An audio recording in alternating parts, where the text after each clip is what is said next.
మాలాంటి వాళ్ళం ఇప్పటికీ మైకు పట్టుకొని డప్పు పట్టుకొని పాటలు పాడుతున్నామంటే మాకు ఆస్తులు సంపాదించాలనో పదులు కావాలనో కోరికలు లేవు. మేము తెచ్చుకొని మా కళాకారులు రంగులు కొట్టాలని పాటలు పాడాలని కోరిక తప్ప మాకేముండదు. అన్నని వింటున్నప్పుడు నేను మొదటిగా ఆయన నూతన పాట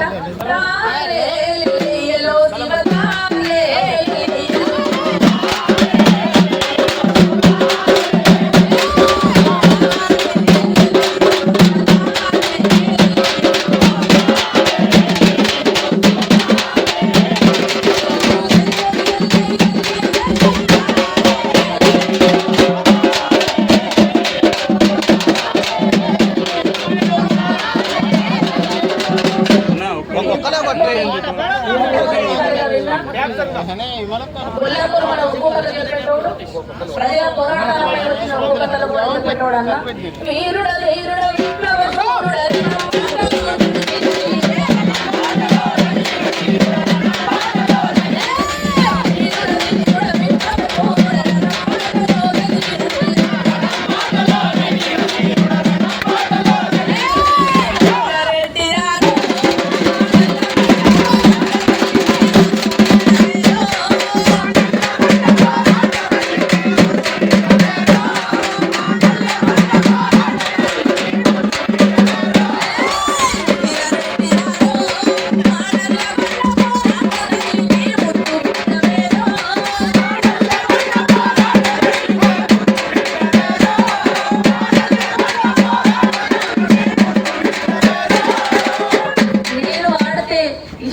పాట ఎవరు అది ఇన్స్టాలో పెట్టినా ఫేస్బుక్ లో పెట్టిన ఫస్ట్ ఫోన్ నాకు తిరుపతన్న కానించే వస్తుంది.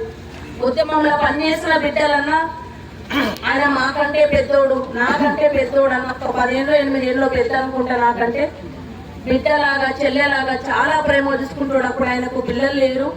ఈ ఊరికి వచ్చిన ఏ బిడ్డ ఆడబిడ్డల ఆకలి వాళ్ళని సెక్యూరిటీగా చూసే బాధ్యత ఆయనకే ఉంటుండే. ఆయనది కులం నాకు ఈ రోజే తెలుసు. తిరుపతి అన్నది నేను ఇప్పటికీ దళితుడని అనుకున్నా. ఎప్పుడు కులం ప్రస్తావన కూడా మా మధ్యకు రాలేదు.